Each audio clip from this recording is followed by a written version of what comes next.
우리가 이제 사순절을 보내고 부활절을 보내고 이제 부활의 기쁨의 50일을 지난 후에 이제 성령 강림 주일로 보냅니다. 특별히 여러분 말씀을 기억해 보십시오. 예수님께서 십자가에 달려 돌아가시기 전에 제자들과 함께 예수님은 마지막 시간을 보냈습니다. 그 마지막 시간에 최후의 만찬을 하시고 또 세족식을 하셨지요. 이후에 예수님은 제자들을 떠나 이제 아버지께로 가신다라고 말씀하셨습니다. 그러자 제자들이 어떤 반응을 보였죠? 할렐루야, 예수님 안녕히 가십시오 그랬습니까? 아니죠. 예수님 무슨 말입니까? 예수님 죽다니요? 무슨 말씀입니까? 막 두려워하기 시작합니다. 그 안에 근심하기 시작합니다. 예수님이 왕이 되시며 한 자리를 차지해야 되는데 예수님 죽다니요? 말이 안 됩니다. 안 됩니다. 그래서 베드로는 막 항변했다라고 말했죠. 그런데 예수님께서 그 두려워하고 염려와 근심 가운데 빠진 그 제자들을 향해서 예수님은 성령을 주시겠다 약속하십니다. 할렐루야, 아멘. 요한복음 14장 16절 오늘 본문 말씀 다시 한번 보시면요, 내가 아버지께 구하겠으니 그가 또 다른 보혜사를 너희에게 주사 영원토록 너희와 함께 있게 하시리니. 할렐루야. 나는 아버지께로 가지만 또 다른 보혜사 성령님을 너희와 함께 하게 해주시겠다라고 예수님은 약속하십니다. 예수님은 사랑하는 제자들을 위해서 또 다른 보혜사를 주시겠다고 약속하시죠. 보혜사라는 말은 헬라어로 파라클레토스라는 단어를 사용하는데요, 이 파라클레토스는 법원에서 변호하는 사람을 말합니다. 그러니까 또 법정에서 그 사람을 대신해서 변호하고 보호하고 함께하는, 위로하고 돕는 사람을 뜻하는 단어가 보혜사다라고 말합니다. 즉 하나님께서 보내실 성령님은 우리를 위해 변호하시는 분이시고 우리를 보호하시는 분이시고 우리를 도와주시는 분이시다. 할렐루야. 그래서 성령님은 그 보혜사가 되신다. 그 보혜사 되신 성령님을 너희와 함께하게 해주겠다 약속하시는 것입니다. 그리고 예수님께서는 이제 십자가에 달려 죽으시고 그런 다음에 부활하신 다음에 그 두려움 가운데 떨고 있는 제자들에게 직접 찾아가셔서 예수님은 이렇게 말씀하시죠. 요한복음 20장 말씀에는 이제 예수님께서 말씀하십니다. 19절부터 22절 말씀을 보면 이렇게 말씀하시는데요, 이날 곧 안식구 첫날 저녁 때 제자들이 유대인들을 두려워하여 모인 곳에 문들을 닫았더니, 문들을 닫았다는 것은 두려워했다는 것이죠. 예수님을 믿는 제자들로 예수님이 죽으셨는데 우리도 죽이면 어떡하지? 이제 우리는 어떻게 살아야지? 생업을 다 포기하고 예수님을 따라왔는데 예수님이 죽어버렸잖아요. 그래서 그 두려움 가운데 떨고 있는 이 제자들이 문을 다 닫아놓고 숨어 있었습니다. 그때 부활하신 예수님께서 찾아오시죠. 그리고 이렇게 말씀합니다. 너희에게 평강이 있을지어다. 이 말씀하시고 손과 옆구리를 보이시니 제자들이 예수님을 보고 기뻐하였더라라고 말합니다. 그리고 예수님께서 다시 말씀합니다. 너희에게 평강이 있을지어다. 할렐루야. 너희에게 평강이 있을지어다. 두려움에 떨고 있는 제자들을 향해서 평강이 있을지어다. 그리고 어떻게 했냐면요, 하고 성령을 주십니다. 이 말씀을 하시고 그들을 향하여 숨을 내쉬며 이르시되 성령을 받으라라고 말합니다. 성령을 받으라. 할렐루야. 예수님께서 우리를 사랑하셔서 두려움 가운데 떨고 있는, 염려와 근심 가운데 떨고 있는 저와 우리를 향해서 평강이 있을지어다. 성령을 받으라. 이렇게 오늘 말씀하신 줄로 믿습니다. 할렐루야. 한 주간 동안 너무 힘드셨죠. 너무나 어렵고 정말 우리가 눈물도 짓고 또 고민하고 근심 속에 두려움 가운데 있었던 우리에게 오늘 예수님께서 말씀하십니다. 평강이 있을지어다. 평강. 옆에 분에게 우리 축복하겠습니다. 평강이 있을지어다. 할렐루야. 그리고 예수님은 분명하게 우리에게 말씀하십니다. 예수님은 숨을 내뱉습니다. 성령을 받으라. 우리 옆에 분들에게 축복하겠습니다. 성령을 받으라. 할렐루야. 아멘. 우리 마음 가운데 예수님의 평강이 가득 넘치기를 축복합니다. 성령으로 충만하시기를 축복합니다. 아멘이시죠? 그렇다면 오늘 이제 말씀 통하여서 성령님이 하시는 일에 대해서 이제 몇 가지로 함께 말씀을 나눠보기를 원합니다. 우리 함께 따라하겠습니다. 첫째는 변호자, 돕는 자가 되시는 성령님이십니다. 아멘. 아멘. 변호자라는 것은 법정에서 변호하는 사람이라는 것이죠. 그래서 법정 분위기를 경험해 보시는 분들은 알 겁니다. 엄숙하고 엄정하고 막 두렵고 걱정이 앞서는 그 순간에 누가 나를 변호하는 사람 있죠. 변호사가 나를 대신해서 그것이 아닙니다. 진짜는 이것입니다. 이분은 죄가 없습니다. 이렇게 변호해 주는 사람이 내 곁에 있는 것만으로도 얼마나 큰 힘이 되는지 모릅니다. 그리고 그렇게 힘들고 억울할 때 내 힘이 되어주고 내 편이 되어주는 사람이 있다는 것만으로 얼마나 큰 힘이 되는지 모릅니다. 그런데 성령님께서는 우리의 변호자가 되신다는 거예요. 우리를 위해서 변호해 주시는 분이 되신다라는 것입니다. 여러분, 우리는 기억해야 됩니다. 성령님은 우리의 변호자가 됩니다. 아멘. 그렇다면 반대편에 있는 검사의 역할은 누가 하는 것이죠? 사단 마귀가 하는 거예요. 사단 마귀가. 아니야, 너는 죄인이야.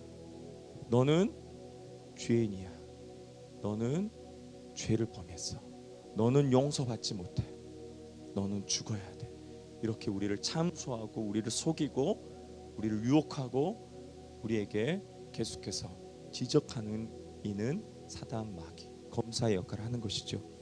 사탄의 논리대로면 우리가 죄로 인해 하나님께 버림받고 이 세상에 살 때는 늘 저주와 고통 가운데 있다가 죽어서는 불과 유황에 그 꺼지지 않는 불못에 고통받는 심판을 받아야 된다라고 사단 마귀는 우리를 참소하는 것이죠. 그런데 우리가 아무 말도 하지 못하고 있을 그때에 성령님께서는 우리를 변호해 주십니다. 아니야, 너는 하나님의 사람이야. 너를 위해서 예수님이 십자가에 못 박아 죽으셨어. 너는 하나님이 사랑하는 존귀한 하나님의 자녀야. 그렇지 않아. 너는 다시 일어설 수 있어. 너는 정말 하나님의 사람이야 하면서 우리를 변호해 주시는 것이죠. 아멘.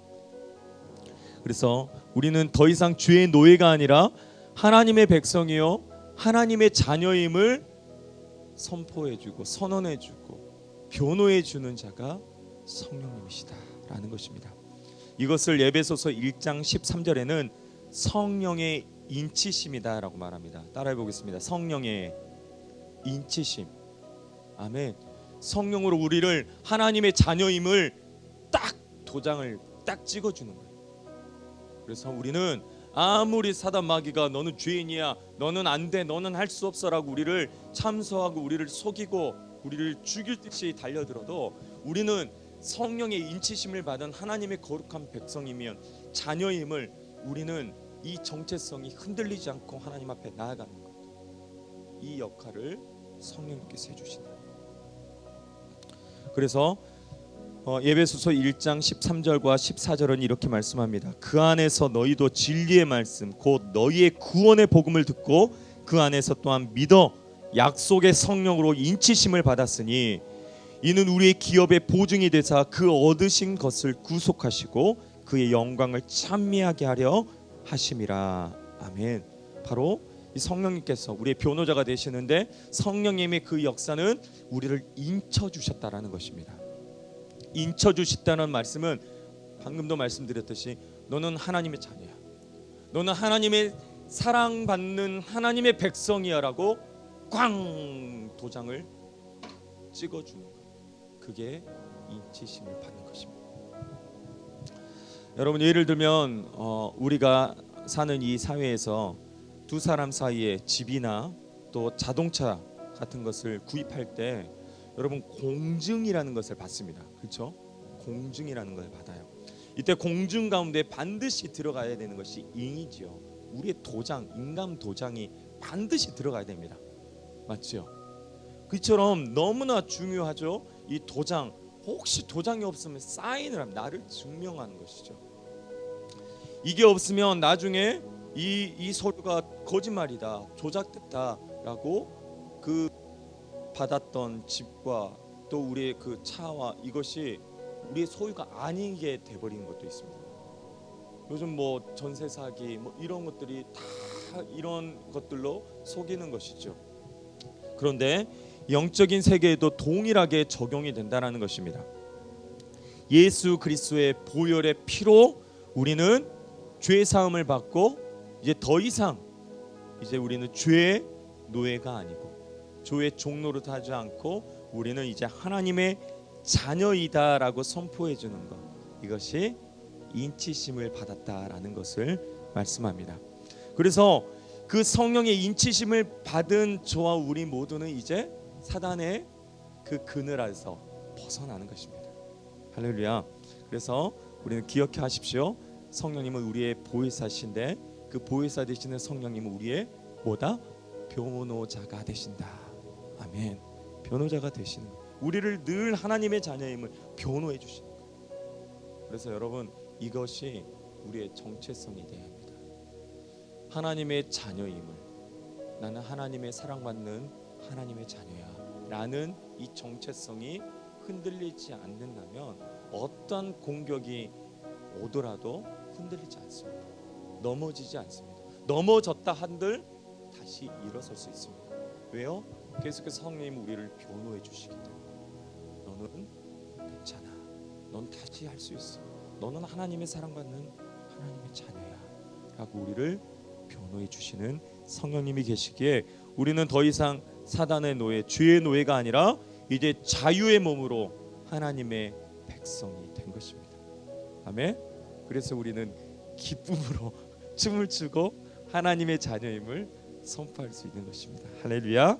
아멘. 우리 두 번째는 함께 따라하겠습니다. 보혜사 성령님은 우리의 보호자가 되시며 위로자가 되십니다. 아멘. 아멘. 얼마나 감사합니까? 버림받은 자녀들, 버림받은 사람들 얼마나 비참하고 또 안타깝습니까? 책임져 주지 않습니다. 거리에 나를 도와주고 나를 보호해 줄 사람이 없는 사람들이 우리 주변에 또 얼마나 많은지 모릅니다. 너무나 안타깝지요. 우리 자녀들만 보십시오. 우리가 보호자가 되지 않고 그냥 방치해 논다고 생각해 보십시오. 그들의 인생이 얼마나 비참해지고 또 안타깝게 되겠습니까? 그런데 보호자가 있다는 것만으로도 그의 인생은 책임져지는 것이죠.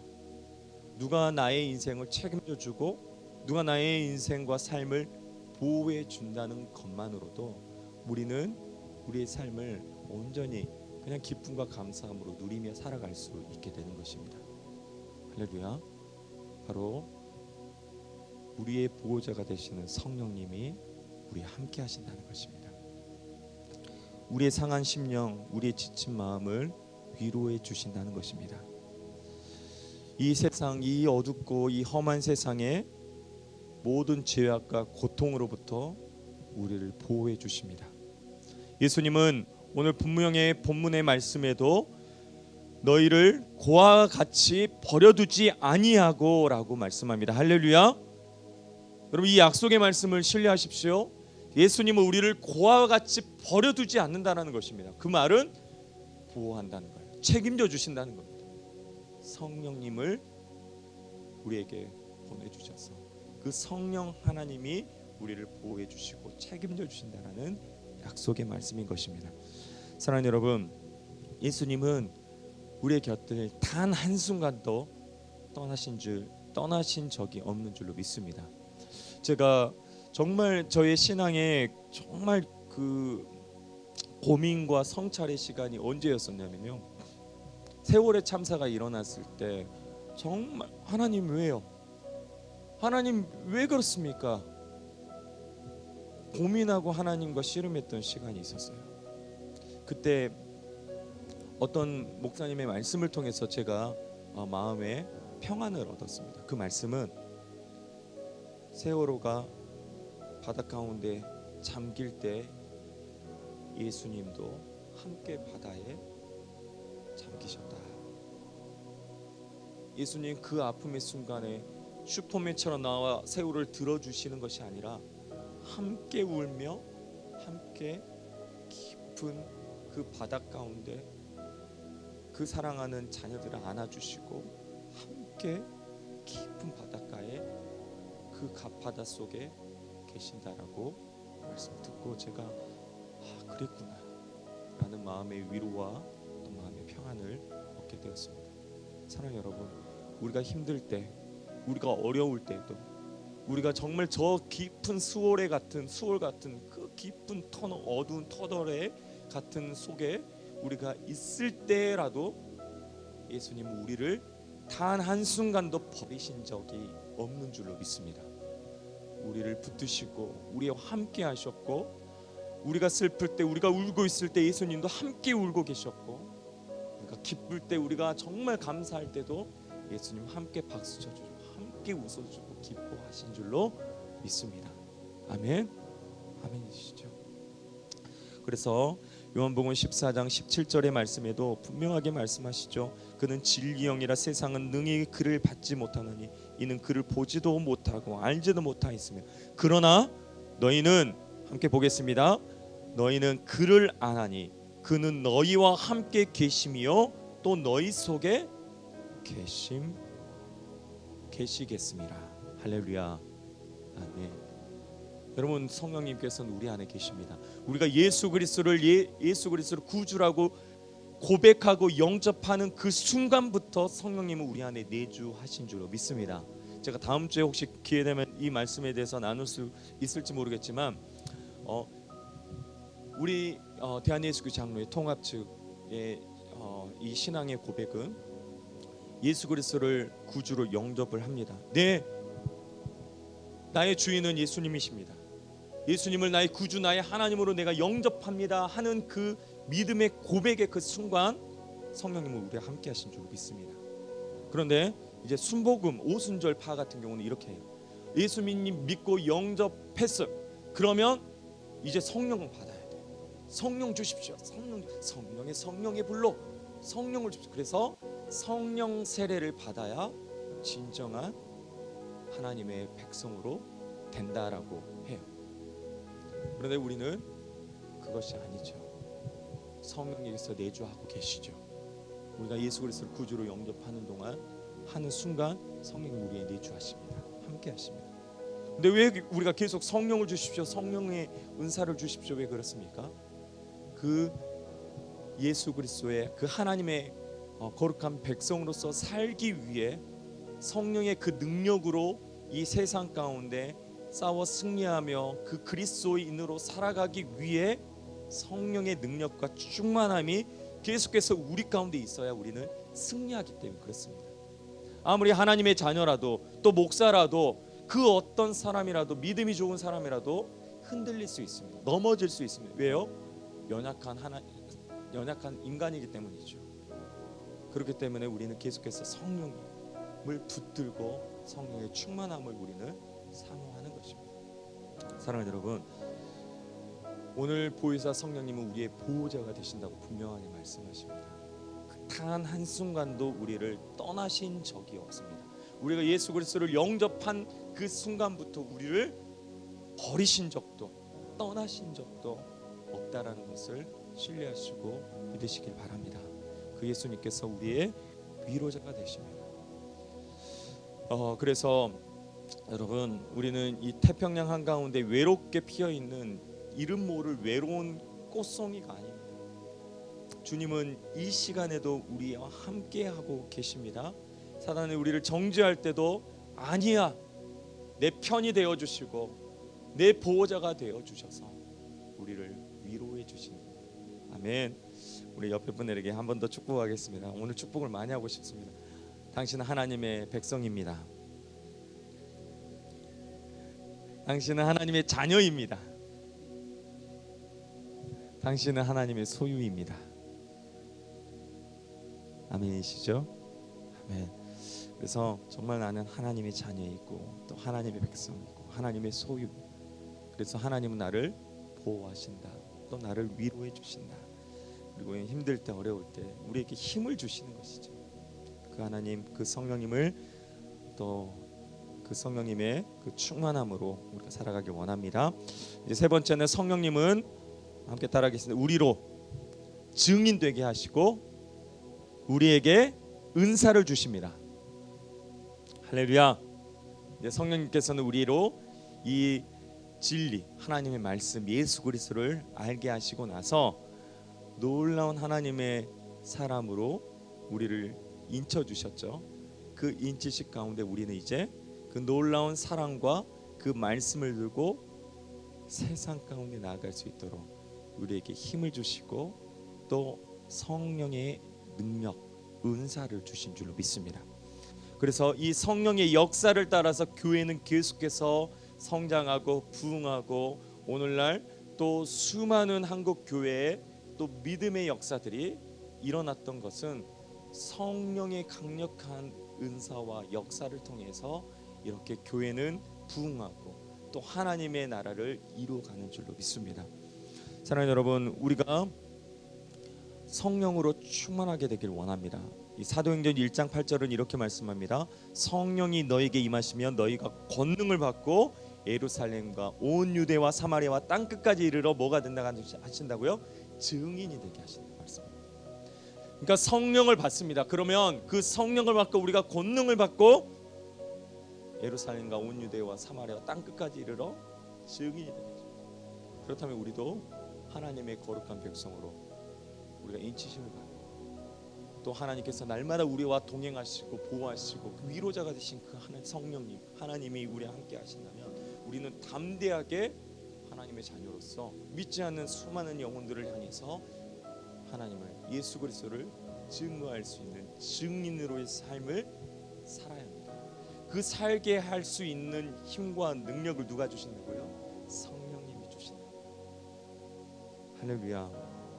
그래서 늘 정말 믿지 않는 영혼들을 보면 하나님을 알아야 되는데, 예수 그리스도를 영접해야 되는데, 그러한 영혼을 향한 갈망이 생깁니다. 성령님이 주시는 마음이죠. 그래서 증인으로 살아요. 그래서 내가 정말 예수 그리스도를 믿는 사람인데, 하나님의 백성인데 이렇게 살면 안 되지. 그래, 나의 모습을 통해서, 나의 입술을 통해서, 나의 말과 행동을 통해서 저 믿지 않는 영혼들이 예수 믿는 저 집사님은, 저 목사님은 다르구나 라는 것을 통해서 우리는 증인으로서의 삶을 살아야 한다는 것입니다. 그렇게 살아가게 될 줄로 믿습니다. 할렐루야. 아멘. 그래서 그 증인으로 살아갈 수 있는 능력을 우리에게 주시는 거예요. 말씀을 깨닫게 하시는, 통찰할 수 있는 하늘의 비밀을 우리가 발견하고 알게 된다는 것을 말씀합니다. 고린도전서 2장 10절에는 이렇게 말씀합니다. 오직 하나님이 성령으로 말씀하십니다. 성령으로 이것을 우리에게 보이셨으니 성령은 모든 것 곧 하나님의 깊은 비밀까지도 통찰하게 하시느니라 라고 말씀합니다. 그러니까 우리가 성령을 왜 사모해야 됩니까? 성령께서 우리 가운데 깊이 역사하시면 하나님의 진리의 말씀을 우리가 깨닫게 돼요. 그래서 그 진리의 말씀을 전하지 않고는 감당할 수 없어요. 주체할 수 없어요. 그래서 복음 들고 나아가는 것입니다.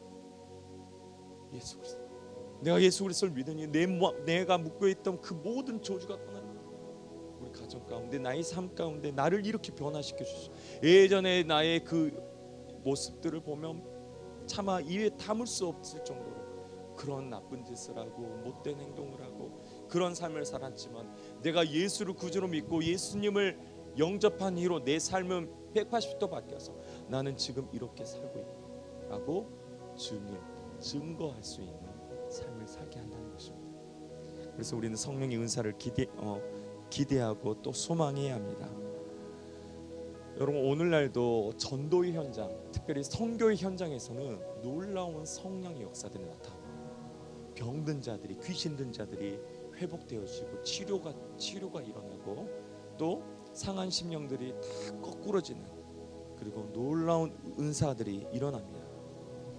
지금도 강력하게 일어납니다. 그 놀라운 그 성령의 역사의 그 한가운데 저와 우리가 있기를 원합니다.